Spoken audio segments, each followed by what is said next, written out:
जय हिंद दोस्तों, स्वागत है आप सभी का आपके अपने डेली करंट अफेयर्स की क्लास में। मैं हूं आप सभी का राजा गुप्ता और साथियों आज हम यहां पे 14 सितंबर 2024 के इंपॉर्टेंट डेली करंट अफेयर्स को डिटेल से पढ़ने वाले हैं। आज जो आप क्लास नंबर देख रहे हो 1015 नंबर की क्लास देख रहे हैं। लगातार 1015 दिनों से मैं आपको करंट अफेयर्स पढ़ा रहा हूं भारत के सभी एग्जाम्स के लिए। दोस्तों सुबह के 6 बज गए हैं, हम और आप यहां पे करंट अफेयर्स की क्लास में लाइव जुड़े हुए हैं।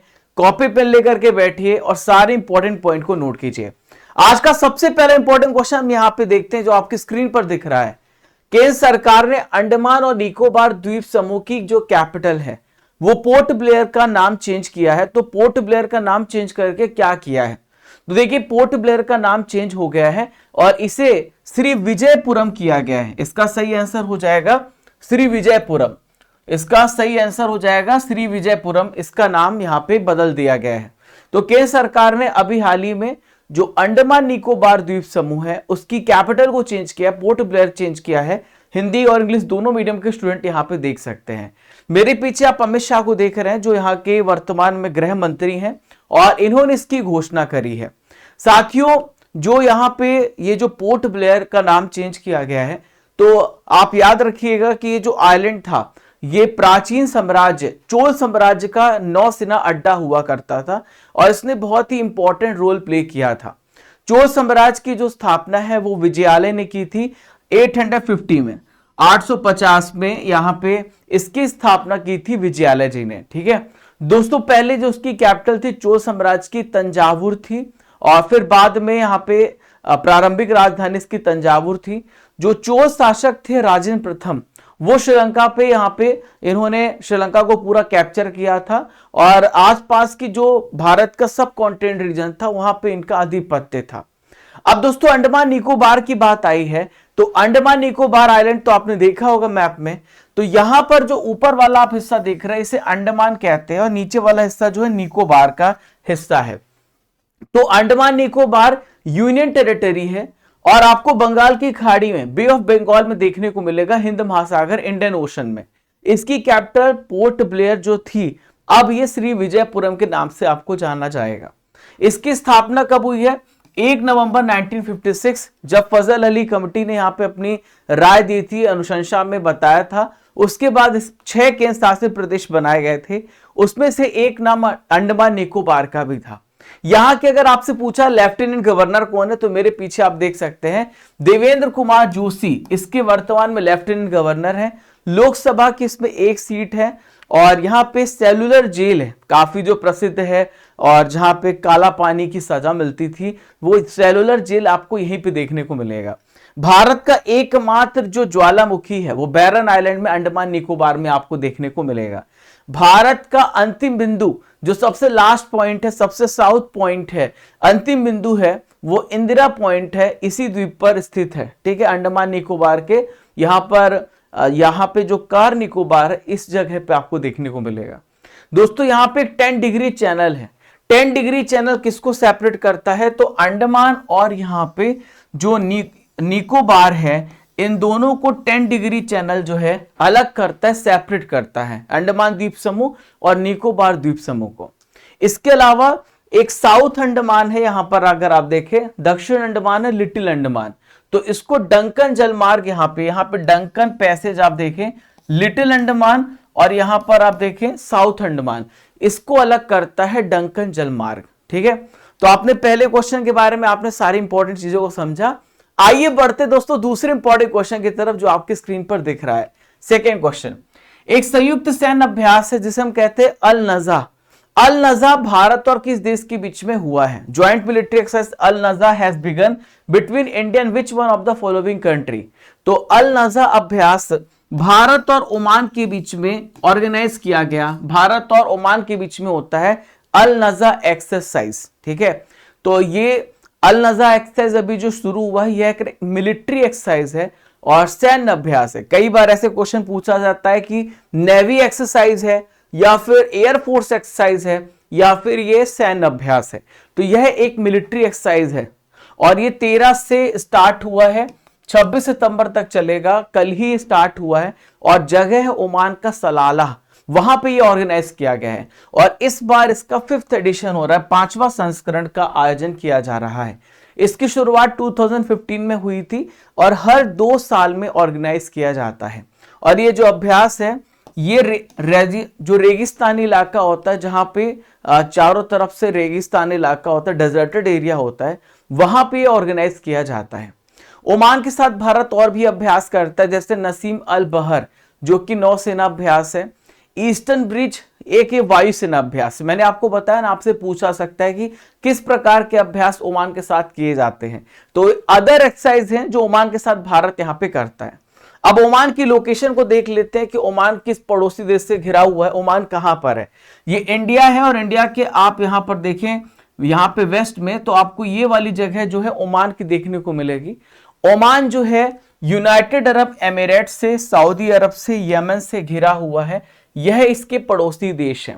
ओमान की कैपिटल मस्कट है और यहाँ के सुल्तान है हैथम बिन तारिक। यहाँ के जो राजकुमार है वो है थियाजिन बेन हैथम, यहाँ के प्रिंस कहे जाते हैं। अब दोस्तों कुछ और भी इंपॉर्टेंट एक्सरसाइज है जो भारत और बहुत सारे देशों के बीच में होती है, उसे भी पढ़ना बहुत जरूरी है, रिवीजन करना जरूरी है। जो अभ्यास लमिते एक्सरसाइज लमिते है, इंडिया और सेशल्स के बीच में होता है, आपको यह रिवाइज करना है, याद रखना है। साइक्लोन अभ्यास, कमेंट बॉक्स पे आंसर दीजिए। इंडिया और इजिप्ट के बीच में, इंडिया और मिस्र के बीच में साइक्लोन अभ्यास है। अग्नि वॉरियर किसके बीच में है? भारत और सिंगापुर के बीच में अग्नि वॉरियर है। मैत्री युद्ध अभ्यास किसके बीच में है? भारत और थाईलैंड के बीच में मैत्री युद्ध अभ्यास है, जो आपसे एग्जाम में पूछा जाएगा, तो याद रखिएगा ये सारे अभ्यास को। आइए देखते दोस्तों क्वेश्चन नंबर 3 आप सभी की स्क्रीन पर। महाराष्ट्र सरकार के द्वारा जनजातीय विश्वविद्यालय कहां पर स्थापित किया जाएगा? Where will be tribal university will be set up by the government of India. तो यहां पे महाराष्ट्र सरकार जो है वो यहां पे सेटअप करने जा रही, bye the government of Maharashtra होगा, तो ये नासिक इसका सही आंसर हो जाएगा। नासिक में जनजातीय विश्वविद्यालय की स्थापना की जा रही महाराष्ट्र सरकार के द्वारा। और यहां पर आप यहां पे देख सकते हैं, जहां पर 80% रिजर्वेशन, 80% जो स्टूडेंट होंगे वो केवल जनजाति समुदाय से बिलोंग करेंगे, शेड्यूल्ड ट्राइब से बिलोंग करेंगे। तो Maharashtra is going to establish tribal university in Nashik, ठीक है। तो यहां पर जितना भी प्रकार का उनका सोशल डेवलपमेंट किया जाएगा, सामाजिक विकास जो यहाँ पे ट्राइबल कम्युनिटीज है उनके लिए किया जाएगा। आपकी जो पढ़ाई है वो केजी से लेकर पीजी तक, सारी शिक्षा आपको एक ही जगह पे मिलेगी। केजी से लेकर पीजी तक का आपको पढ़ाई करने को मौका मिलेगा।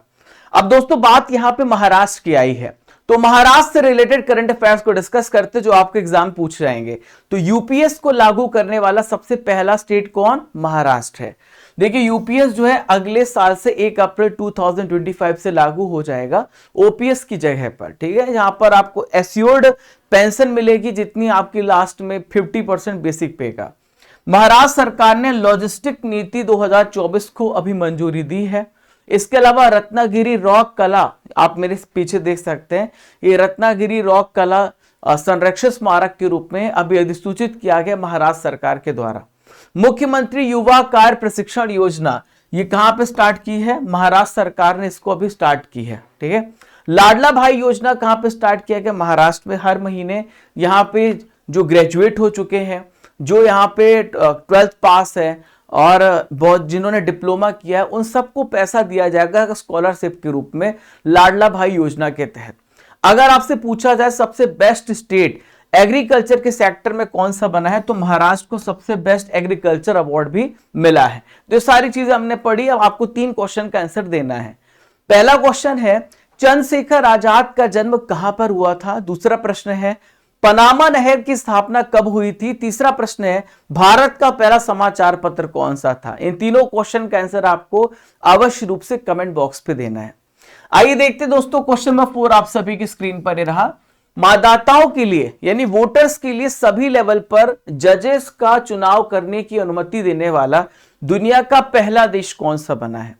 Which has become the first country in the world to allow voters to elect judges at all levels, यानी सभी लेवल्स पे, सभी स्तरों पे मैक्सिको पहला ऐसा कंट्री बना है जहां पर सभी लेवल्स पे जजेस को चुना जाएगा। जैसे जिस प्रकार से हम अपने एमपी एमएलए को चुनते हैं, उसी तरीके से जजेस को भी चुना जाएगा, यहां पे मेक्सिको ने फैसला किया है। हालांकि इसका बाद बहुत ज्यादा विरोध प्रदर्शन भी किया गया।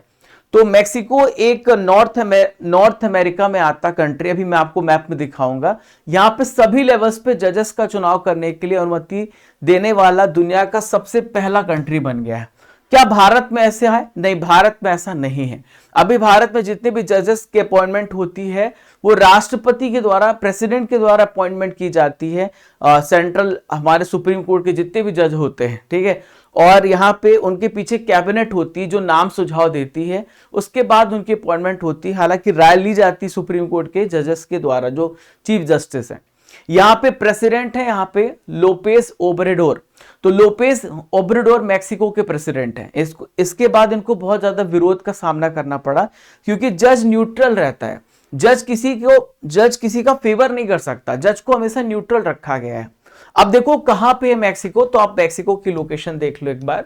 तो आप देखो ये नॉर्थ अमेरिका का मैप है, ऊपर आपको यूनाइटेड स्टेट्स देखने को मिलेगा, यहां पर आप मेक्सिको देखो। मेक्सिको की कैपिटल मेक्सिको सिटी है, यहां पे मेक्सिको की खाड़ी है और ये नॉर्थ पैसिफिक ओशन है। यहां पे ग्वाटेमाला है। तो आपने जो देखा ये मेक्सिको है, मेक्सिको की लोकेशन आपके दिमाग में छिप गई होगी। अब दोस्तों मेक्सिको जो है ये इसकी करेंसी क्या है, तो मैक्सिकन पेसो इसकी करेंसी है, ये भी आपको याद रखना है। लोपेज ओब्राडोर यहाँ के प्रेसिडेंट, अभी मैंने आपको बताया है। दोस्तों पहले इस पे स्पेन का कब्जा था, 1821 में इंडिपेंडेंट हुआ, स्वतंत्र हुआ है, और ये क्षेत्रफल की दृष्टि से 14 सबसे बड़ा कंट्री है, ठीक है। अब दोस्तों मैं आपको कुछ इंपॉर्टेंट यहाँ पे फर्स्ट चीजें बता रहा हूं जो आपसे पूछी जा सकती, मेरे साथ आप सभी रिवाइज करना। मैन 5CB वैक्सीन बनाने वाला सबसे पहला देश कौन सा है, तो देखिए नाइजीरिया जो है आपको याद रखना है, सबसे पहला देश बना है जिसने यहाँ पे मैन 5CB वैक्सीन बनाया है। प्लास्टिक उत्पाद बैग पर प्रतिबंध लगाने वाला सबसे पहला देश कौन सा है, तो न्यूजीलैंड ने प्लास्टिक बैग पर प्रतिबंध लगाया और पहला कंट्री बना है। शराब पर स्वास्थ्य चेतावनी लागू करने वाला पहला देश, तो ये आयरलैंड है जिसने शराब पर वार्निंग इशू किया था पूरे शराब पे। बच्चों के लिए ऑक्सफोर्ड मलेरिया वैक्सीन को मंजूरी देने वाला पहला देश, तो ये पहला देश घाना है। कौन सा है? घाना पहला देश है। दोस्तों जितने भी हमारे नए छात्र हमारे साथ जुड़े हुए हैं, स्टडी कर एप्लीकेशन को डाउनलोड कर लीजिएगा। स्टडी कर एप्लीकेशन को डाउनलोड करने के बाद डेली करंट अफेयर सेक्शन में जाइएगा, जहां पर आपको आज की पीडीएफ मिल जाएगी। जब आप ई बुक सेक्शन में जाओगे तो यहां पर ई बुक सेक्शन में जब आप जाओगे तो यह है yearly and half yearly E book. यहां पे 9 महीने की करंट अफेयर्स की बुक आपको मिलेगी, जनवरी से लेकर सितंबर तक। तो 9 महीने की बुक आप डाउनलोड कर सकते हैं। कल जो मैंने करंट अफेयर्स की क्लास पढ़ाई है उसकी पीडीएफ आपको यहां पे मिलेगी। हर महीने की monthly current affairs Hindi English medium में आपको यहां पे मिलेगी। जीके जीएस की हिंदी मीडियम की बुक्स भी यहीं पे अवेलेबल है, ठीक है। तो आप ये जनवरी से लेकर सितंबर तक के 9 महीने का हमने आपको अपडेटेड 9 महीने की ई बुक हमने यहाँ पे रिलीज की है। आपके रेलवे एग्जाम, एसएससी एग्जाम, बहुत सारे एग्जाम अभी आने वाले हैं, उन सबको ध्यान में रखते हुए इसे रिलीज की है। यहाँ पे 500 MCQ है हिंदी इंग्लिश दोनों मीडियम में, और राष्ट्रीय अंतरराष्ट्रीय आर्थिक वैज्ञानिक ये सारी घटना आपको देखने को मिलेगी, सब कुछ डिटेल से। दोस्तों यहाँ पे आप टेस्ट सीरीज में जब जाओगे तो टेस्ट सीरीज में आपका टेस्ट होता है। यहां पर इसका रिजल्ट डिक्लेयर किया हमने 13 सितंबर का। डेली करंट अफेयर जो आप पढ़ते हो उसका तो टेस्ट होता है। तो लक्ष्मीधर बेशरा, अमित, विकास कुमार ने टॉप किया है, ये यहां पे टॉपर है। वहीं पे अगर आप देखो तो स्टैटिक जीके बुक का पेज नंबर 5 का रिजल्ट है ये, यहाँ पे 4 लिखा हुआ है। हरीश कुमार, राजन कुमार, दीनू जाटव, साहिल रिचा, आप यहाँ पे नाम देख सकते हैं, सरिता कुमारी, जिन्होंने टॉप किया है, ठीक है। तो हर मंथ की मंथली करंट अफेयर्स का टेस्ट भी आप वहीं पे देना, और एक टेस्ट पास है जहां पे 3000 प्लस टेस्ट आपको मिल रहे हैं। Raja Gupta current affair telegram channel को जरूर ज्वाइन कर लें ताकि आपको रेगुलर अपडेट्स मिलते रहें, ठीक है।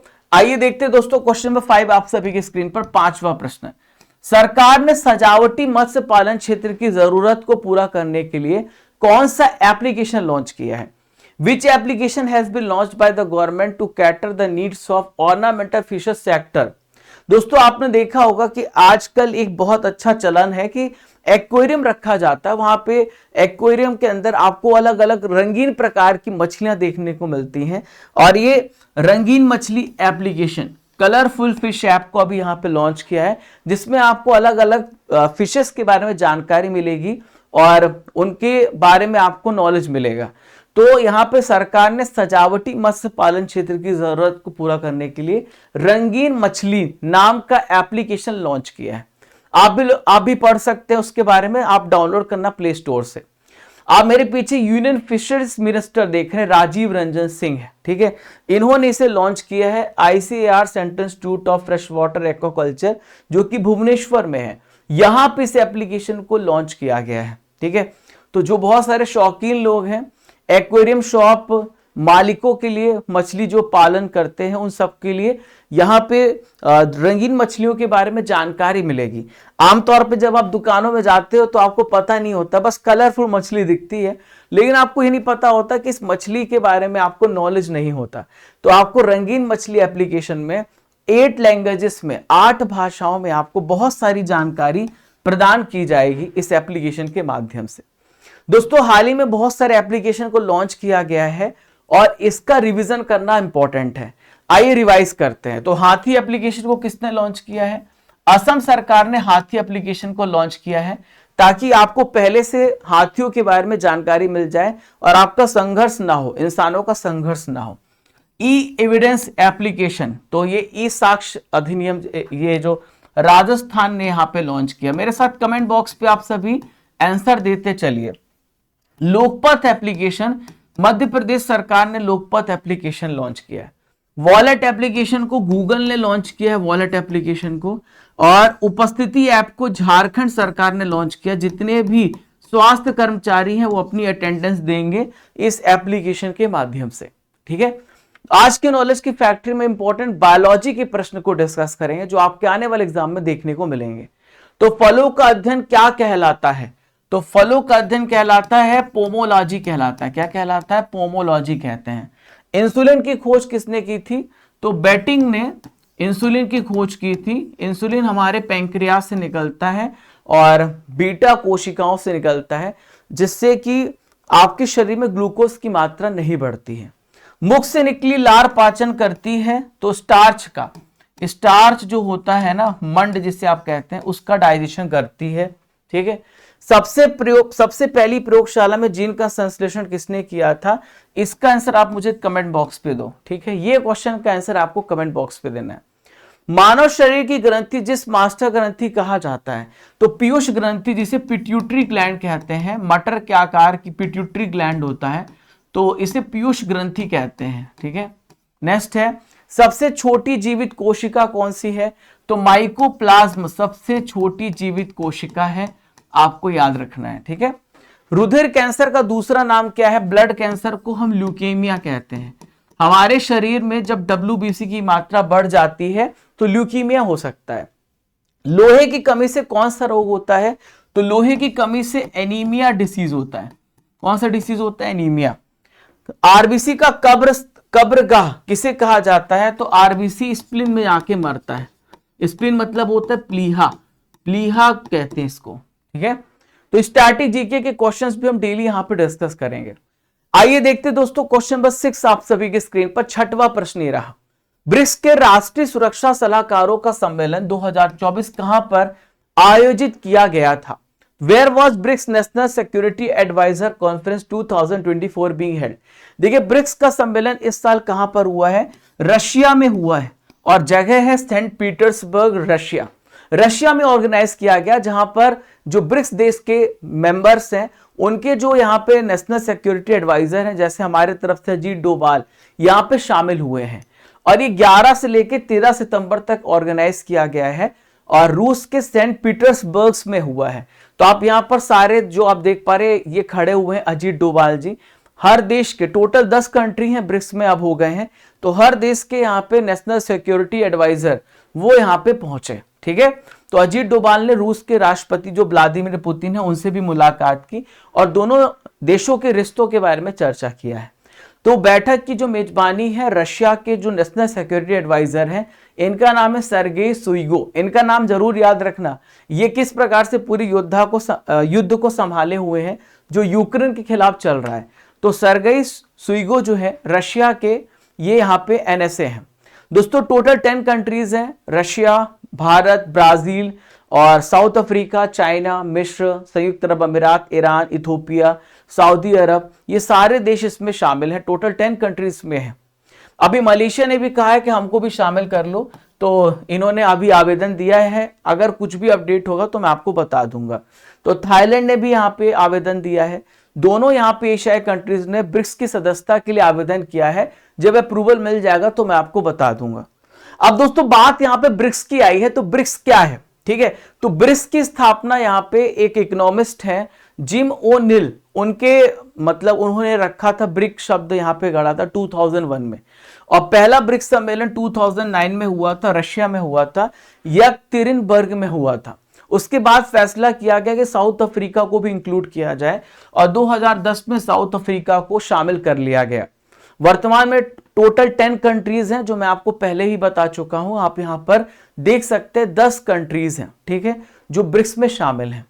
दोस्तों यहां पे जो राष्ट्रपति हैं, जो पुतिन साहब हैं रशिया के, तो रूस के शहर कजान में 16वीं ब्रिक्स शिखर बैठक की मेजबानी करेंगे और इस साल रशिया में होने वाला, मैं आपको बता चुका हूं। देखिए यहां पे ब्रिक्स का एक बैंक है जिसे NDB कहते हैं, नेशनल डेवलपमेंट बैंक कहते हैं। तो 2014 में इस बैंक की स्थापना हुई थी, जिसका हेडक्वार्टर शंघाई चीन में है। ये ब्रिक्स देशों की मदद करने वाला है। आइए देखते हैं दोस्तों क्वेश्चन नंबर 7 आप सभी की स्क्रीन पर। भारत सरकार के द्वारा शुरू किया गया एक मिशन है, मौसम की अवधि क्या है, ठीक है।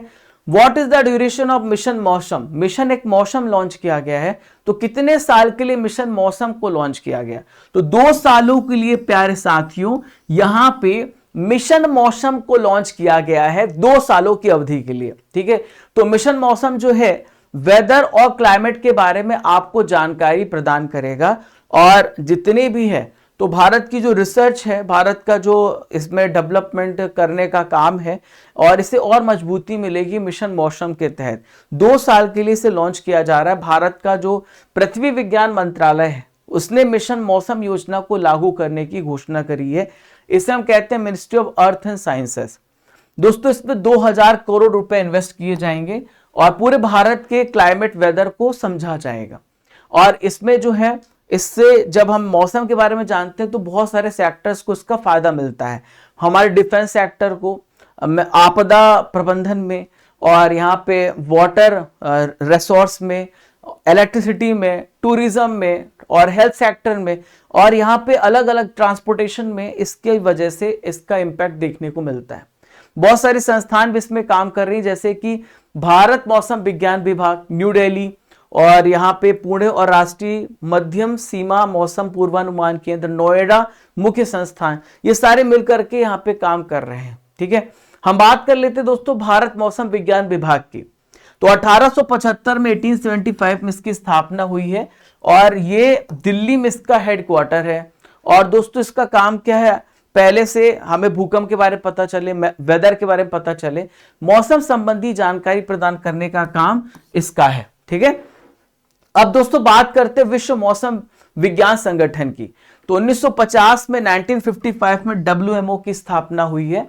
हेडक्वार्टर स्विट्जरलैंड का जिनेवा में है। इसका मूल संगठन संयुक्त राष्ट्र आर्थिक और सामाजिक परिषद है, ठीक है। चलो 8वां क्वेश्चन आप सभी के स्क्रीन पर ये रहा, राष्ट्रीय हिंदी दिवस कब मनाया जाता है। When is national Hindi day celebrated. तो प्यारे साथियों आज है 14 सितंबर और 14 सितंबर को मनाया जाता है राष्ट्रीय हिंदी दिवस। कल 15 सितंबर है, कल नेशनल इंजीनियर्स डे मनाया जाएगा। तो राष्ट्रीय हिंदी दिवस हर साल 14 सितंबर को मनाया जाता है। और 14 सितंबर को क्यों मनाते हैं, क्योंकि 14 सितंबर 1949 को हिंदी का जो राजभाषा है, ऑफिशियल लैंग्वेज के रूप में अपनाया गया है। ये राष्ट्रभाषा नहीं है, ये ऑफिशियल लैंग्वेज है, यानी जितने भी आधिकारिक कार्य होते हैं वो हिंदी और इंग्लिश में इस्तेमाल किया जाता है। कई कई राज्यों में जो उसकी रीजनल लैंग्वेजेस है वहां पे इस्तेमाल किया जाता है। क्लियर है। तो पहली बार राष्ट्रीय हिंदी दिवस जो है ये 1953 में मनाया गया था। 14 सितंबर को ये सेलिब्रेट किया गया था। आर्टिकल 343 क्लॉज 1 में बताया गया है कि भारतीय संघ की जो राजभाषा हिंदी है और लिपि देवनागरी है। दोस्तों यहाँ पे राजेंद्र सिम्हा आप देख सकते हैं, इनका जन्म दिवस भी मनाया जाता है 14 सितंबर को। देवनागरी लिपि में हिंदी को भारत की ऑफिशियल भाषा के रूप में मंजूरी दिलाने में इनका एक इंपॉर्टेंट रोल इन्होंने निभाया है। दुनिया भर में अगर हम बात करें तो वैसे तो सबसे ज्यादा मंदारिन बोली जाती है जो कि चाइना में है, इसके बाद इंग्लिश का नंबर आता है, तीसरा नंबर हिंदी का आता है। हर साल हम वर्ल्ड हिंदी डे भी मनाते हैं, 10 जनवरी को सेलिब्रेट करते हैं। देखिए दोस्तों, सबसे पहला जो हिंदी को लेकर के सम्मेलन हुआ था वो नागपुर में हुआ था 1975 में।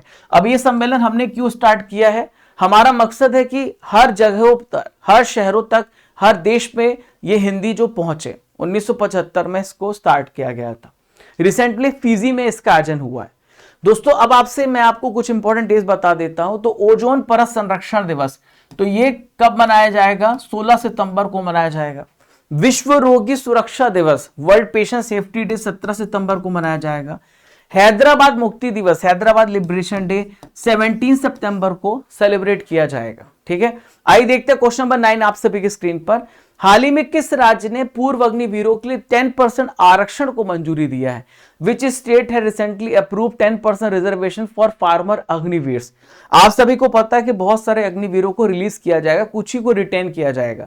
तो यहाँ पे राज्य भी उनको सपोर्ट कर रही है और ओडिशा ने पहला यहाँ पे कदम बढ़ाया है। ओडिशा ने कहा है कि अगर जो भी यहाँ पे अग्निवीर होंगे जो अपनी सेवा को पूरा करने के बाद बाहर आएंगे तो 10% आरक्षण हम उन्हें देंगे। ठीक है, राज्य की जितनी भी सैन्य सेवाएं हैं, राज्य की जितनी भी मिलिट्री सर्विसेज में, हम यहाँ पे उनको यहाँ पे मौका देंगे।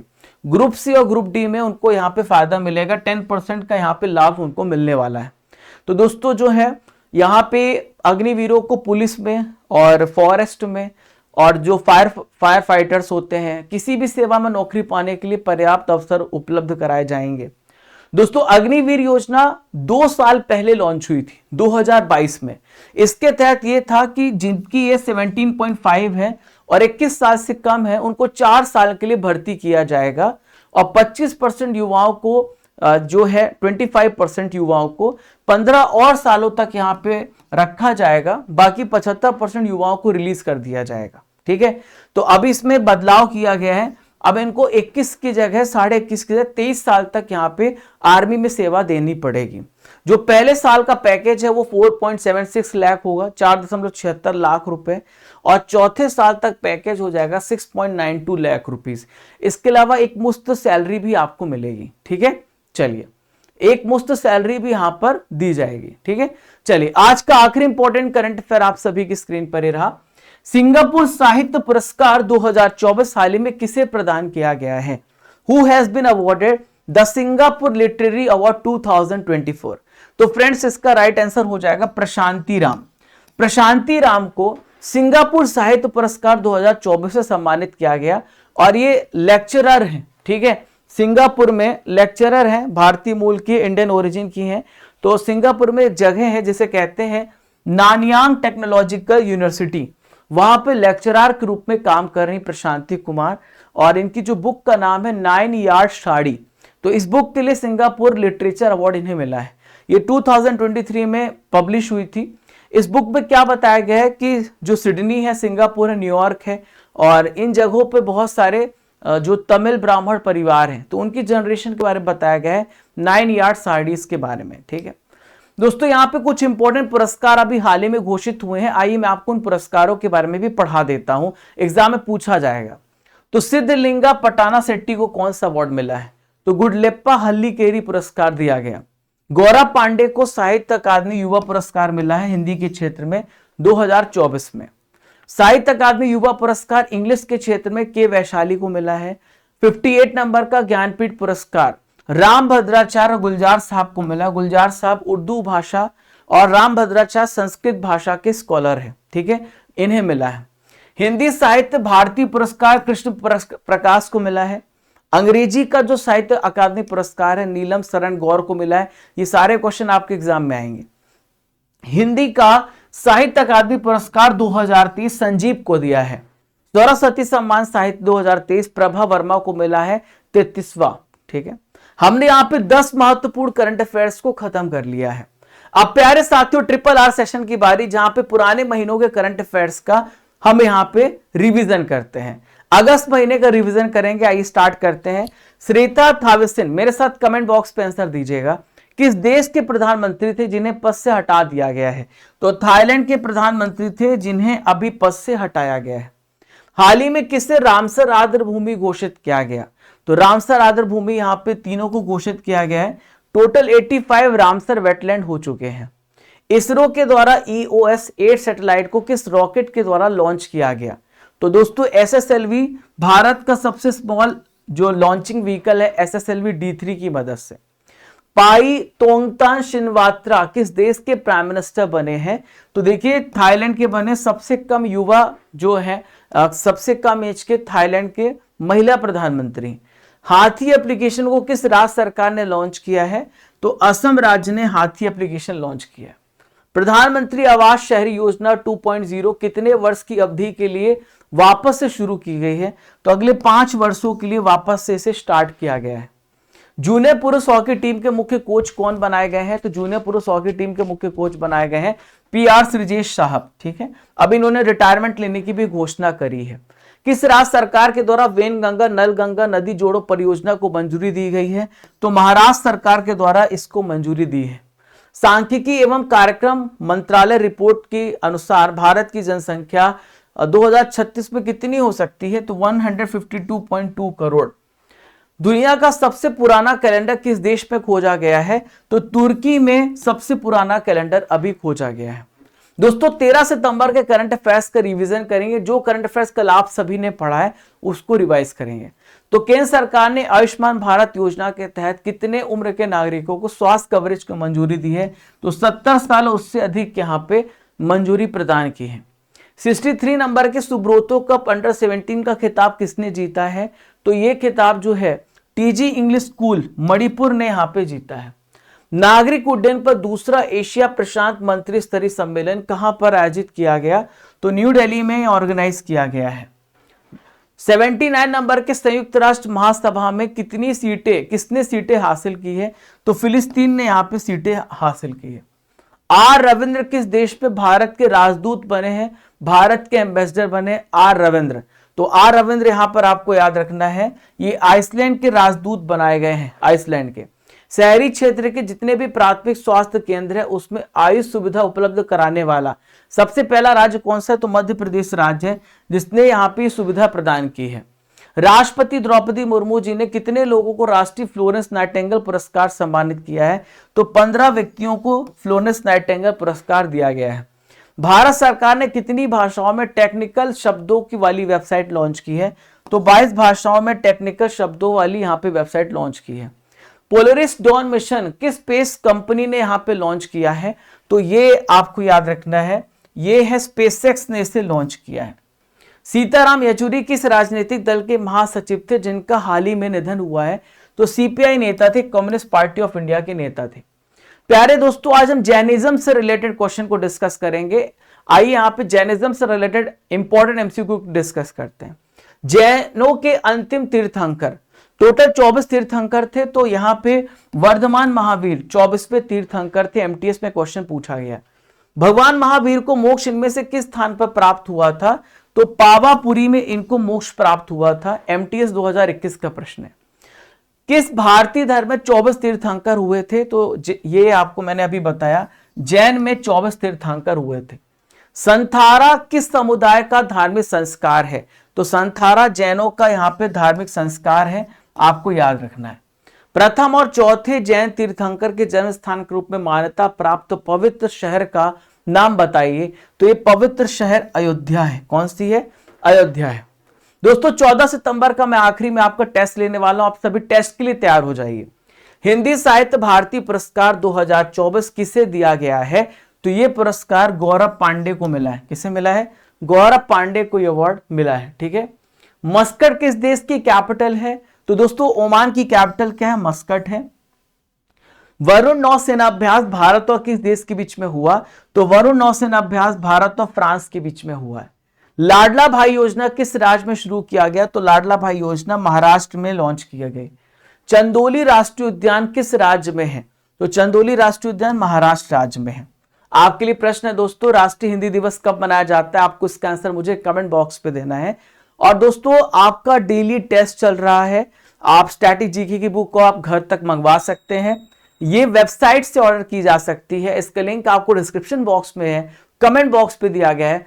आज का होमवर्क है पेज नंबर 6। दोस्तों आज हम मैराथन का सेकंड पार्ट करेंगे रात को 9 बजे। आप सभी कनेक्ट होइएगा और क्लास को जरूर अटेंड कीजिएगा।